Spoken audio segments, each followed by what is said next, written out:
Bismillahirrahmanirrahim. Assalamualaikum warahmatullahi ta'ala wabarakatuh. Alhamdulillahi rabbil alamin. Wabihi nasta'in. Wa ala umurid dunya waddin. Wassalatu wassalamu ala ashrafil anbiya'i wal mursalin. Sayyidina wa maulana Muhammadin wa ala alihi wa ashabihi ajmain, amma ba'du. Faqad qala Allah ta'ala fi kitabihil karim wa huwa asdaqul qailin. A'udzu billahi minasy syaithanir rajim. Bismillahirrahmanirrahim. Subhanalladzi asra bi'abdihi lailan minal masjidil harami ilal masjidil aqsa alladzi barakna haulah. Pertama dan yang paling utama, marilah kita panjatkan puja dan puji syukur kehadirat Allah Subhanahu wa taala. Salawat beserta salamnya semoga tercurah limpahkan kepada pimpinan kita, baginda alam tercinta, yakni habibana wa nabiyyana wa maulana Muhammad sallallahu alaihi wasallam. Tak lupa kepada keluarganya, kepada sahabatnya, serta kepada kita semua selaku umatnya. Amin ya Allah ya Rabbal Alamin. Hadirin hadirat, pemirsa, Assalamualaikum Nusantara TV One yang dirahmati oleh Allah Subhanahu wa ta'ala. Di dalam agama Islam, banyak peristiwa-peristiwa besar yang telah dilakukan oleh Nabi besar Muhammad sallallahu alaihi wasallam. Di antaranya yakni Isra dan Mi'raj Nabi Muhammad sallallahu alaihi wasallam. Sebagaimana yang telah Allah sebutkan di dalam Al-Qur'an. Bismillahirrahmanirrahim. Subhanalladzi asra bi'abdihi lailan minal masjidil harami ilal masjidil aqsa alladzi barakna haulah. Al-ayat yang artinya Maha suci Allah yang telah memperjalankan hambanya dari Masjidil Haram ke Masjidil Aqsa. Lalu naik ke langit pertama, naik ke langit kedua, sampai langit yang ketujuh. Bahkan masuk ke Sidratil Muntaha, bertemu dengan Allah Subhanahu wa ta'ala. Lalu turun lagi, membawa sholat yang 5 waktu. Jadi, saya insya Allah akan menjelaskan hasilnya sholat daripada perjalanan Isra dan Mi'rajnya Kanjeng Nabi besar Muhammad sallallahu alaihi wasallam. Hadirin hadirat, pemirsa, Assalamualaikum Nusantara TV One yang dirahmati oleh Allah Subhanahu wa ta'ala. Ada 3 pertanyaan di dalam Isra dan Mi'raj Nabi Muhammad sallallahu alaihi wasallam. Yang pertama, Nabi Muhammad Isra dan Mi'raj ruhnya saja atau jasadnya saja atau ruh dan jasadnya? Yang pertama. Yang kedua, Nabi Muhammad sallallahu alaihi wasallam Isra dan Mi'raj berapa lama? Yang kedua. Yang ketiga, Nabi Muhammad sallallahu alaihi wasallam Isra dan Mi'raj naik ke langit pertama, naik ke langit kedua, sampai langit yang ketujuh, bertemu dengan Nabi siapa saja. Mari kita jawab. Yang pertama, Nabi Muhammad Isra dan Mi'raj ruhnya saja atau jasadnya saja atau ruh dan jasadnya? Jawabannya coba kita lihat di dalam kitab Mafatihul Ghaib karangan Syekh Fakhruddin Ar-Razi. Di situ dijelaskan, Subhanalladzi asra bi'abdihi laila. Nah, di kalimat bi'abdihi di situ. Kalau dilihat tafsirnya, yakni ay biruhihi wa jasadihi. Nabi Muhammad Isra dan Mi'raj dengan ruh dan jasadnya. Itu yang pertama. Ada jawabannya lagi. Ini jawaban yang kedua, ada pertanyaan lagi. Nabi Muhammad itu adalah hamba atau bukan? Jawabannya kita lihat di dalam surat Al-Isra ayat 1, Subhanalladzi asra bi'abdih, yang artinya Maha suci Allah yang telah memperjalankan hambanya. Nah, berarti Nabi Muhammad itu adalah hambanya Allah Subhanahu wa ta'ala. Lalu yang ditanyakan lagi, apa sih itu hamba? Apa sih definisinya hamba? Hamba adalah zatun musakhkhasatun al-muta'allaku bainal jasadi war ruhi. Hamba itu adalah zat yang terlihat adanya. Al-muta'allaku yang disandarkan antara ruh dan jasad. Jadi hamba tidak bisa terlepas dari ruh dan jasad. Kenapa? Wa in wajada ruhun bila jasadin fahuwa jinnun wa ghairuha. Kalau ada ruhnya saja tanpa jasadnya, itu disebut jin dan sebagainya. Wa in dhahara jasadun bila ruhin fahuwa mayyitun. Kalau ada jasadnya saja tanpa ruhnya, itu disebut mayyit. Mayyit itu orang yang sudah meninggal. Orang yang sudah meninggal, ruhnya oleh Allah Subhanahu wa ta'ala sudah diambil. Tapi pada saat itu Nabi Muhammad belum meninggal. Berarti Nabi Muhammad ada ruh dan jasadnya. Ini definisi hamba yang pertama. Wa in wajada ruhun wa jasadun al-musamma bi'abdiyun. Kalau ada ruh dan jasadnya, itu yang dinamakan sebagai hamba.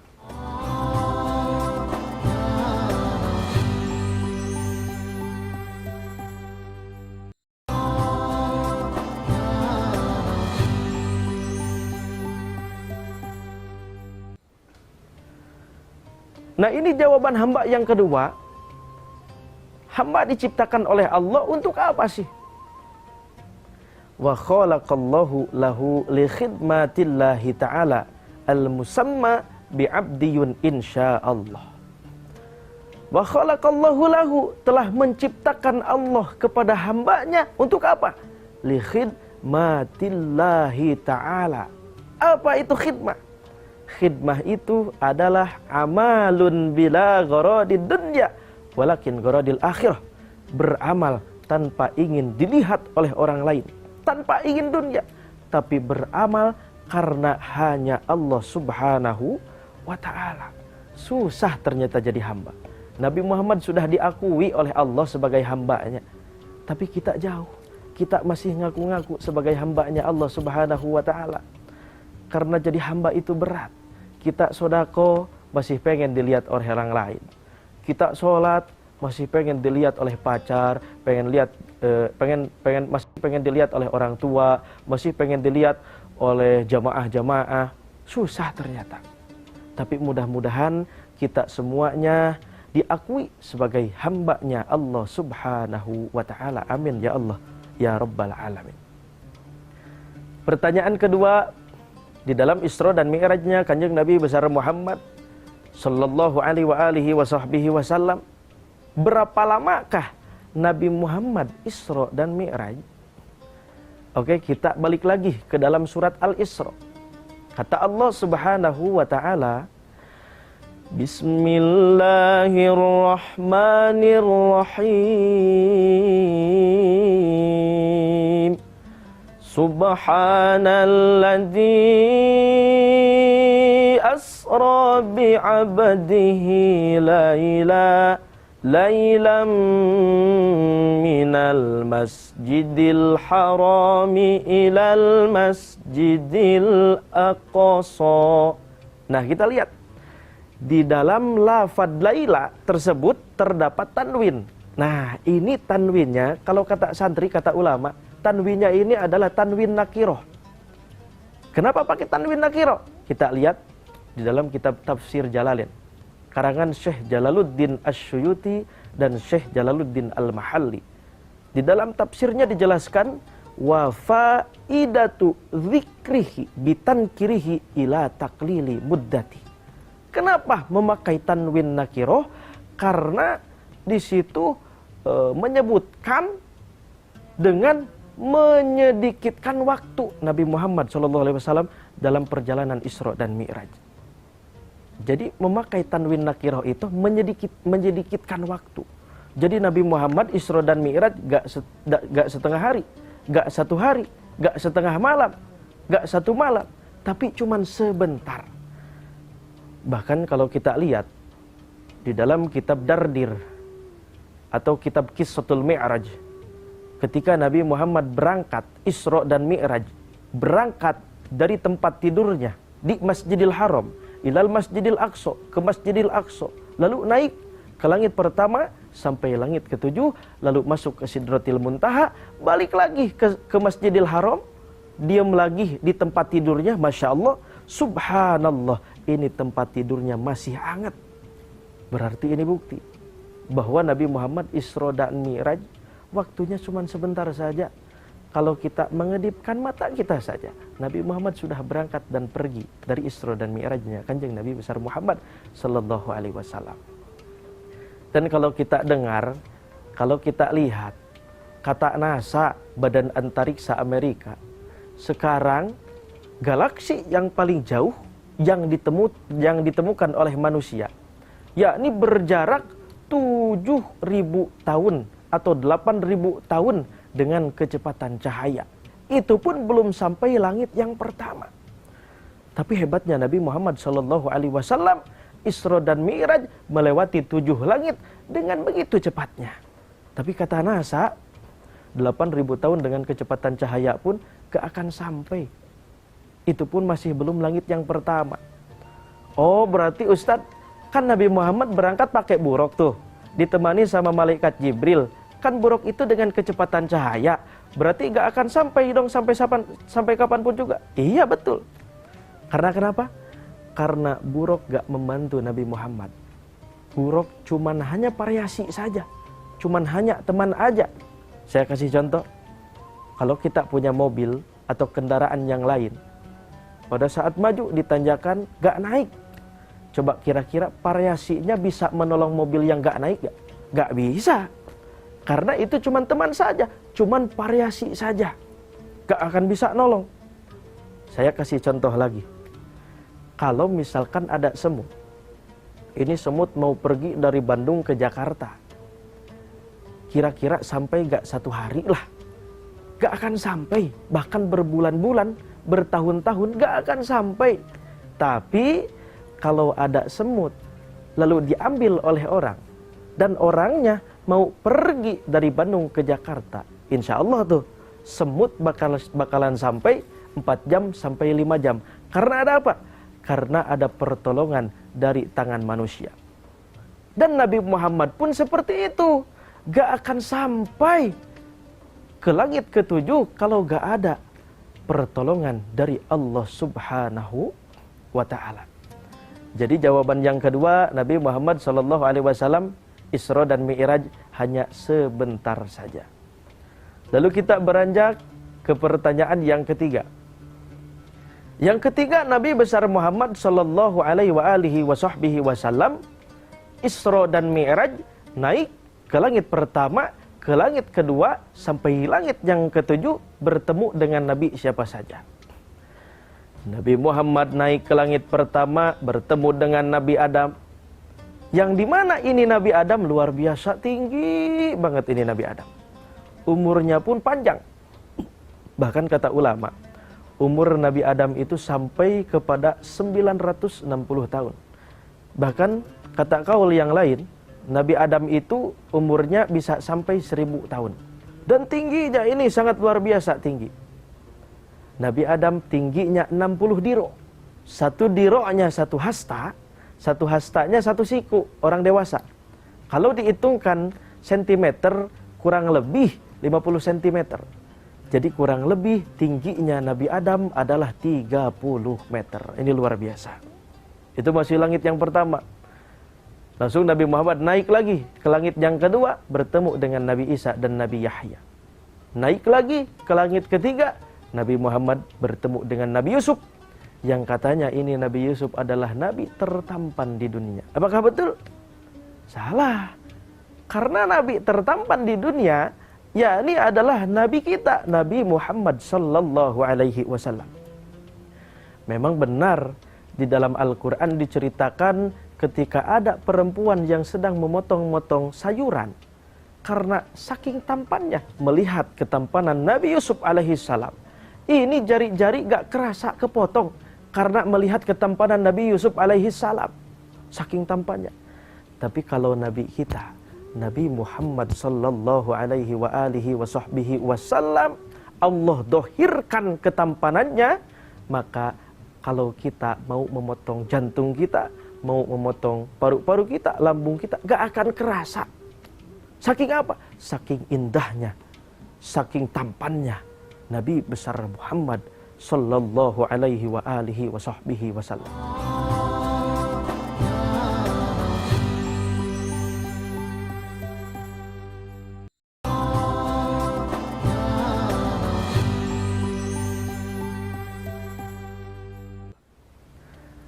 Lalu Nabi Muhammad naik ke langit keempat, bertemu dengan Nabi Idris, yang dimana Nabi Idris luar biasa mempunyai jenggot yang sangat panjang. Ini jenggotnya Nabi Idris sampai ke mata kaki. Yang sebelah jenggotnya berwarna hitam, yang sebelah berwarna putih. Lalu Nabi Muhammad naik ke langit kelima, bertemu dengan Nabi Musa alaihissalam. Yang dimana pada zamannya Nabi Musa bisa mengalahkan satu raja, yang dimana ini raja sangat bengis. Dan pada zamannya ini raja mengaku sebagai Tuhan manusia. Siapa dia? Ya adalah Fir'aun. Tapi bisa dikalahkan oleh Nabi Musa alaihissalam. Lalu Nabi Muhammad naik ke langit ke-6, bertemu dengan Nabi Musa. Jadi langit kelima bertemu dengan Nabi Harun. Lalu Nabi Muhammad naik ke langit ke-7, bertemu dengan aban Nabi, yakni Nabi Ibrahim alaihi salatu wassalam. Yang dimana pada saat ditemui oleh Nabi Muhammad, ini Nabi Ibrahim sedang bersender di satu bangunan yang bernama Baitul Ma'mur. Yang dimana ini Baitul Ma'mur pada saat Allah ciptakan sampai hari kiamat, setiap harinya masuk 30.000 malaikat, yang setiap harinya bergantian terus, gak sama malaikat, dari diciptakan sampai hari kiamat. Ini luar biasa, saking banyaknya malaikat. Lalu naiklah Allah subhanahu wa ta'ala ke Sidratil Muntaha. Sendiri, buruk gak bisa masuk, malaikat gak bisa masuk, istimewa. Jadi undangan cinta Allah subhanahu wa ta'ala kepada Nabi Muhammad, sampai Nabi Muhammad bisa masuk ke Sidratil Muntaha. Lalu oleh Allah diberilah sholat yang 50 waktu. Jadi asalnya bukan 5 waktu, tapi asalnya 50 waktu.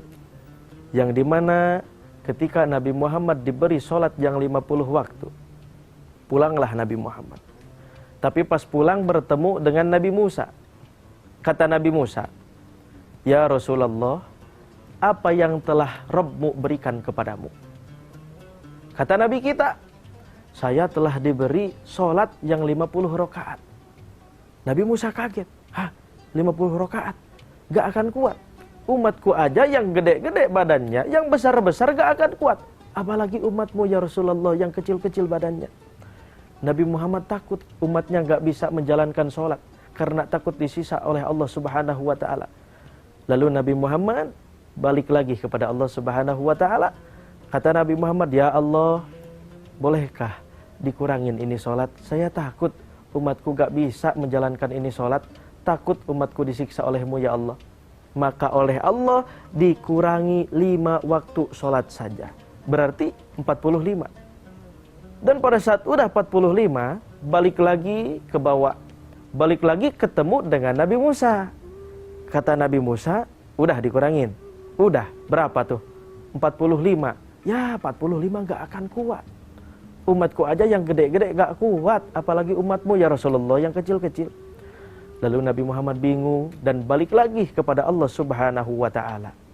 Kata Nabi Muhammad, ya Allah, bisa dikurangin lagi enggak nih? Soalnya takut umatku gak bisa sholat, takut disiksa olehmu ya Allah. Sama Allah Subhanahu wa ta'ala dikurangin lagi 5. Jadi 40 tuh. Udah 40, balik lagi. Udah balik lagi ketemu Nabi Musa lagi.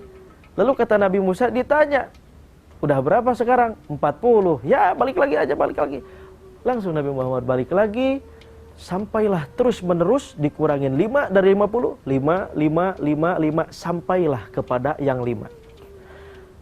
Tapi sebagian kawal mengucapkan bahwa bukan 5. Ini cuma ada di dalam kitab Tafsir Jalalain, karangan Syekh Jalaluddin As-Suyuti dan Syekh Jalaluddin Al-Mahalli.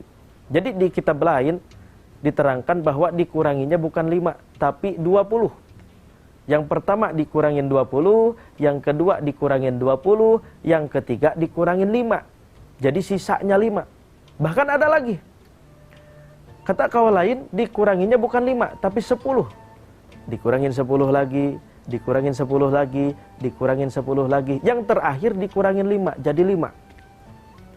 Pada saat Nabi Muhammad dikasih 5 waktu sholat oleh Allah Subhanahu wa ta'ala, pulang tah Nabi Muhammad, lalu ketemu sama Nabi Musa lagi. Kata Nabi Musa, udah dikurangin. Udah, berapa tuh? 5. Ya 5. Umatku gak akan kuat. Umat aku aja yang gede-gede gak kuat, apalagi umatmu ya Rasulullah. Mending minta dikurangin lagi deh sama Allah Subhanahu wa ta'ala. Tapi karena Nabi Muhammad sallallahu alaihi wasallam malu kepada Allah Subhanahu wa ta'ala, maka gak balik lagi kepada Allah. Langsung Nabi Muhammad pulang ke mana? Ke Masjidil Haram, ke tempat tidurnya lagi, membawa sholat yang 5 waktu. Kita bayangkan kalau kita balik lagi ke tadi yang nomor 2, Nabi Muhammad Isra dan Mi'raj berapa lama? Ini segini banyaknya perjalanan, ketemu ini, ada ini dulu, ada itu dulu. Tapi kok bisa sebentar? Nah inilah keajaiban Allah Subhanahu wa ta'ala. Tapi kita lihat hadirin, 5 waktu aja umat Nabi Muhammad udah banyak yang gak kuat. Bahkan umat Nabi Muhammad masih kuat membawa karung yang 2 beton daripada sholat 5 waktu. Padahal kecil-kecil, 2 rakaat, 4 rakaat duhur, asar 4 rakaat, maghrib 3 rakaat, isya 4 rakaat. Kecil. Lah kita membawa karung yang berbeton-beton, yang berkintal-kintal, kok kuat? Marilah kita menjalankan sholat, beribadah kepada Allah Subhanahu wa ta'ala.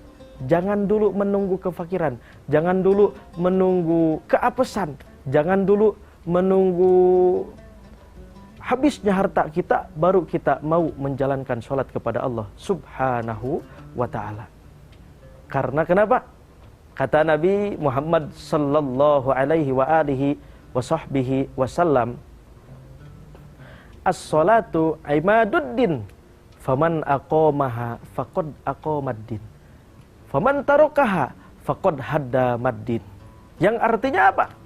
Barang siapa yang menjalankan sholat, maka dia sama seperti telah membangun agamanya. Dan barang siapa yang meninggalkan sholat, maka sama dia seperti telah menghancurkan agamanya. Na'udzubillah, thumma na'udzubillahi min dzalik. Karena kenapa? Eksistensi orang Islam itu adalah sholat. Gak ada yang sama dengan agama-agama yang lain. Sedekah ada, memberi hadiah ada, tapi sholat berbeda dengan yang lainnya. Mudah-mudahan kita bisa menjalankan sholat kepada Allah Subhanahu wa ta'ala. Jadi hadirin hadirat, kesimpulannya, mudah-mudahan kita hatinya digerakkan oleh Allah untuk bisa menjalankan sholat yang 5 waktu, bahkan dengan berjamaah. Dan mudah-mudahan kita semuanya ibadahnya diterima oleh Allah Subhanahu wa ta'ala, tobat kita diterima oleh Allah Subhanahu wa taala, dan dosa-dosa kita mudah-mudahan diampuni oleh Allah Subhanahu wa taala. Mudah-mudahan apapun yang telah saya sampaikan tadi, mudah-mudahan ada manfaatnya khusus bagi saya, umumnya bagi kita semua. Wabil khususil khusus untuk pemirsa Assalamualaikum Nusantara yang berbahagia. Amin ya Allah ya Rabbal Alamin. Wabillahi taufiq wal hidayah. Wassalamualaikum warahmatullahi taala wabarakatuh.